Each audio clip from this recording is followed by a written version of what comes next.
What is good, everyone? Welcome to the channel. My name is Paul. I make videos about Japanese society, life, and culture from the viewpoint of a long-term foreign resident. I've been here for over 20 years now. Today I'm going to be killing two birds with one stone, talking about manners and culture. Basically, you're going to get one bird being the practical side of things, so some manners that you might need to know if you come here to Japan as a visitor or as someone who's going to live here. And the other bird that the stone is going to hit is the cultural reasons or reasoning behind it, some kind of cultural background, so you understand where these come from and why they are important in Japanese culture. I do want to say right now that I am currently walking in Kanazawa Ward, which is the southernmost ward in Yokohama City. People have been chiming in the comments section saying, hey, shout out where you're walking each time so we know where you are, basically. And let me know in the comments if you want me to do that verbally, or should I just throw up a subtitle at the beginning of every video saying where I'm walking. And of course, feel free to comment on any of the things that I talk about in today's video, things that you think I got wrong, that I got right, that you agree with, or that you think I missed. Now, let's get into my first claim, which is that in general, a lot of the Japanese superstitions become manners in some way. Basically, there are more active things that people do in society here that are based originally on some kind of superstition or belief that continue to basically hold on, even though people don't really believe in the good or the bad luck or the evil spirits that they might have in earlier times. But the actual manner or the custom of observing this superstition has persisted. I feel like this is one strong difference between American superstitions and Japanese superstitions. I mean, first of all, America is such a melting pot of different cultures that we have some kind of standard ones that are pretty well known, like the number 13 and Friday the 13th is a very well known superstition, and that goes back to several different cultures where 13 was considered unlucky. According to what I found online, it goes back to Persian culture, Norse culture, and of course Christian culture with the 13 apostles, Judas betraying Jesus, and Jesus is crucified on Friday, so Friday the 13th, that's where that's usually assumed to have come from. But for the most part, Americans go about their daily life not thinking about superstitions, and they don't really creep into your daily habits or routines. I mean, you might use the expression break a leg, for instance, instead of saying good luck to someone, but it's more like a personal choice. It's more like a personal thing that you decide that I'm going to follow this superstition, like saying knock on wood after you say something, potentially unlucky. In Japan, though, so many of the superstitions have become codified into something that is more just a normal part of the fabric of daily life. For example, I'll start off with table manners, something that you should probably know if you come here as a tourist or if you plan to live here. Never stick your chopsticks straight up and down in a bowl of rice. That's how rice is given as a religious offering, both to the Buddha and to the deceased ancestors. Basically, you'll see this during the Obon season when your ancestors come back to your home and you spend that period of time with your ancestors, hanging about your abode, and you make food offerings, and one of the food offerings will be rice and the chopsticks will be sticking up out of the bowl like that. So you don't want to do something at the table, at a casual dinner that is reminiscent of funeral rituals or offerings in terms of a religious style offering. The next manner that harkens back to ritual of a funeral is passing food between chopsticks. You might think it's a great way to show off your chopstick ability that you've been honing over time, but it's actually really, really crass thing to do in Japan, because during the cremation process at Japanese funerals, the close family members pass the bones of the deceased from chopstick to chopstick until they reach the most immediate next of kin, who places them into the urn. So reminiscent of a funeral rite, so don't pass food over the table from chopsticks to chopsticks. Now, while we have Friday the 13th as a unlucky number that we have to be aware of,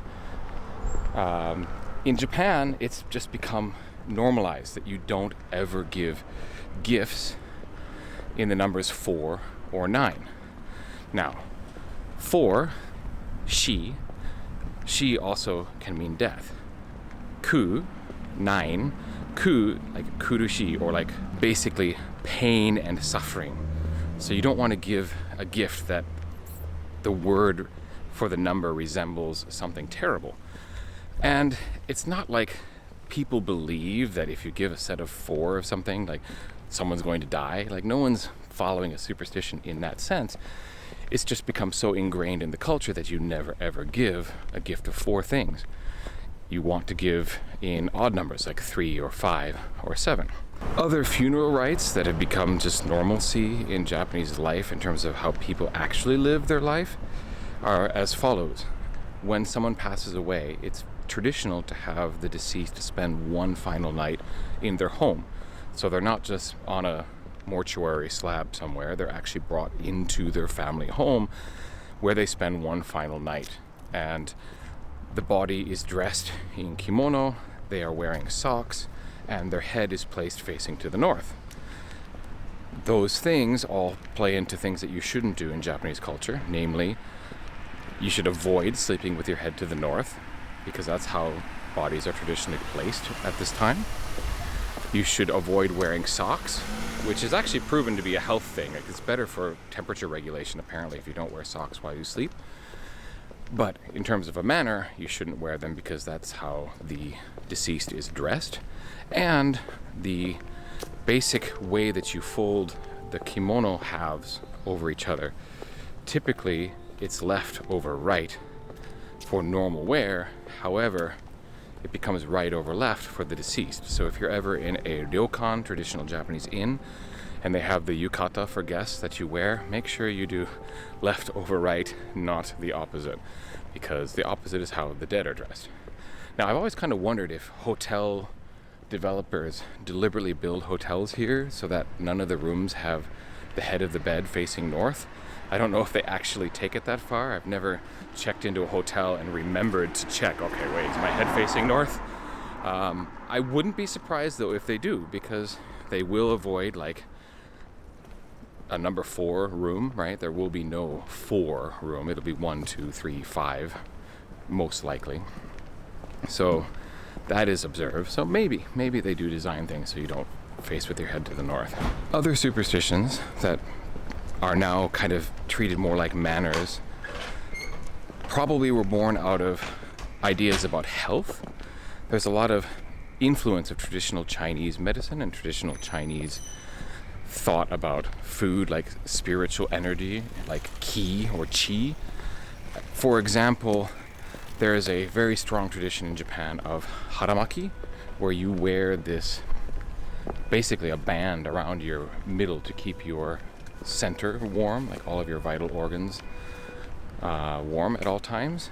This is very important for babies, like a standard item in baby and children's stores, besides diapers and formula, are haramaki, these wraps that go around the baby's middle. Basically, you want to keep the center warm. And the haramaki tradition, it goes back to the Pacific War. Pilots and soldiers in the Japanese military wore haramaki as a form of protection, and almost divine protection, so that they wouldn't get injured or killed in battle. So the haramaki, one thing that's related to that is when there's a thunderstorm, parents tell children to hide their belly button. Like during a thunderstorm, you're supposed to cover your belly button, and this is potentially tied to that idea of, when there's a storm, temperatures drop, the wind picks up, it's colder, you should protect your middle to basically help yourself stay warm. And another one is don't cut your nails at night. The idea being that if you cut your nails at night, you will not be able to see your parents before they die. That's how the superstition goes. But there are some who speculate that part of that is, if you're thinking in the old days when people were living in very dark homes that only had maybe a fire or candlelight or something like that to keep things lit, cutting your nails at night with, probably a knife. Back then they didn't have nail clippers, right?